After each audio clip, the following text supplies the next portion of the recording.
your audio and you can say something. Okay, so I got two response here. It's an ERP RK Master, and then Leo, it's an ERP itself. Jeffrey, so it's okay, great. So of course it's an ERP itself, but now here generally what happened? There are multiple people who says like systems, application, and product in data processing, right? But this is just the full form of SAP, right? Now the correct answer is it's an ERP. Now what about the ERP, guys? What do you mean by ERP then? Any answer for ERP? What is your understanding about the ERP? Enterprise resources and planning, sir. Enterprise Full resource. utilization of the resources. Okay. Okay, good. So that is the answer from Venus. And RK Master, here you specify your name actually, because I don't know like that you have specified RK Master. So enterprise resource planning, you're saying, right? Okay. So now the question is, what is ERP, right? Now look at here, guys. So ERP means enterprise resource planning, but that is just a full form of ERP, right? Now, so if I'm going to look at here, so the definition of ERP is there hidden in this full form itself, enterprise resource planning. Enterprise means a business organization, right? Resources. What are the resources required to run a particular organization, guys? So generally it's 4M.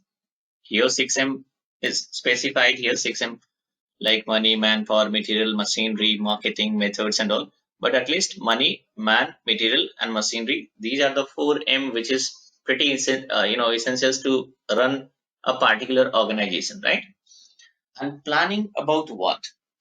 Planning about effective utilizations, effective and optimum utilization of resources. I mean to say maximum utilization of resources.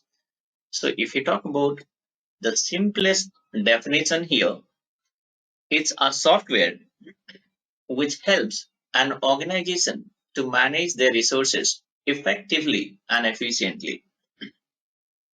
It ensures the optimum and maximum utilization of its resources, right? Okay. Now, what are the resources? I have specified here. Okay. Money, man, material, and machines. I'll quote a pretty simple example here, guys. So I've specified Tata Motor. You can take example of even other companies as well. Now, so in every organizations, these 4 departments will be there, guys, because these are the very famous departments: sales department, purchase department, finance and account department, and HR department, right? Take example of any department here. So now I'm going to take example of sales department, right? Sales department, purchase department, anyone. So let's suppose we are talking about ERP, right? So say for example, Tata Motor is not using any ERP. If let's suppose if any particular organization is not using any ERP, it means they are not using any software.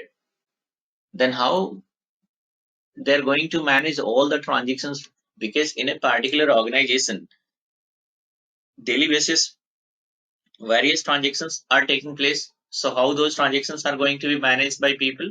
So of course, it will be like, so multiple books of account, multiple registers will be maintained for that, right? That is called manually. They are going to maintain all the transactions.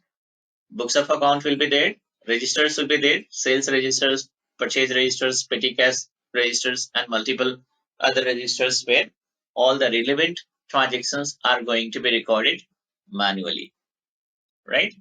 Now, so I have specified total 50 number of employees are required to manage the sales department. If there is no ERP, then here also multiple sales are taking place. So sales related invoices will be dispatched to the customer, right?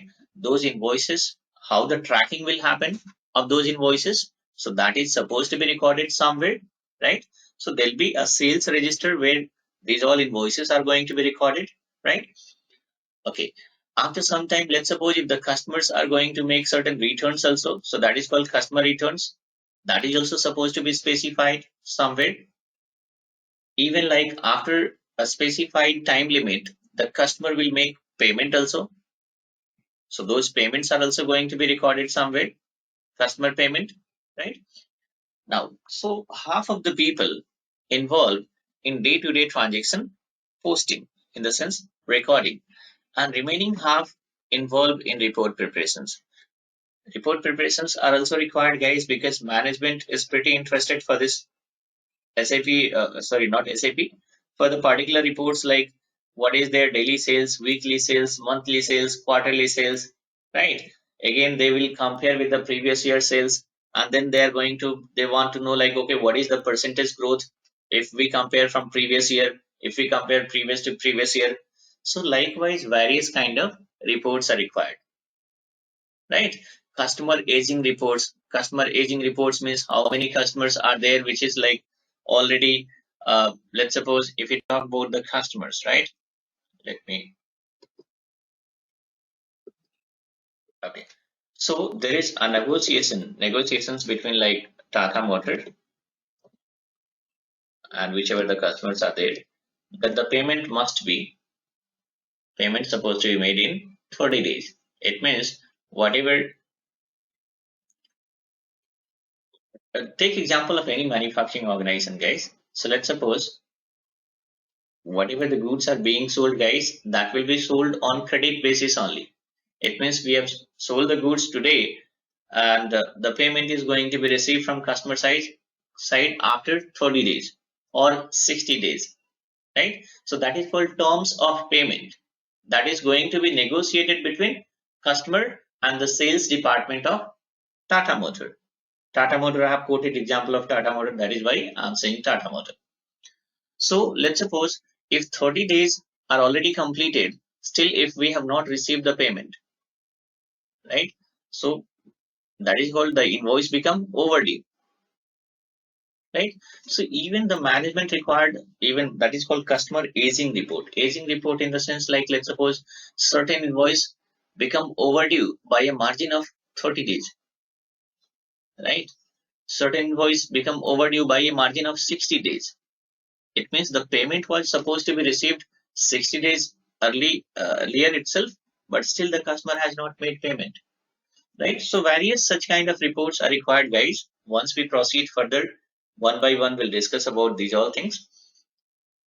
Now, so I'll come back on the PPT.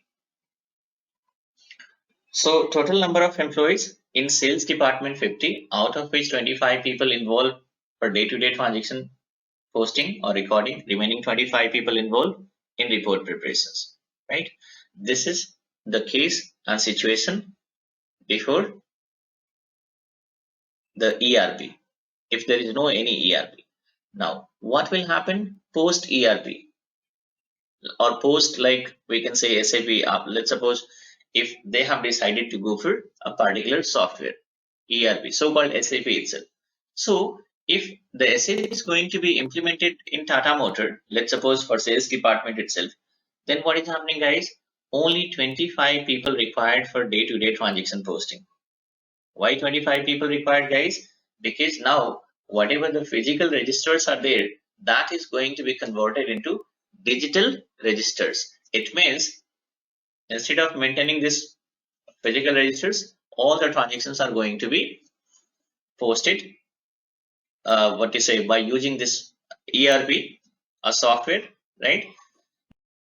Now, so if you talk about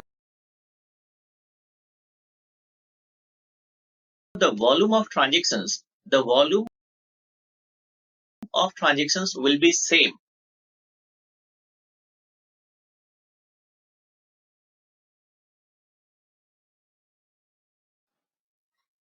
right? Whatever earlier, let's suppose earlier daily basis 1000 invoices were getting recorded. in the sense posted. Right now also 1,000 invoices will be there on per day. So whatever number of resources required earlier for this day-to-day transaction posting, same number of resources are required even after implementations of SAP in Tata model. It means once they started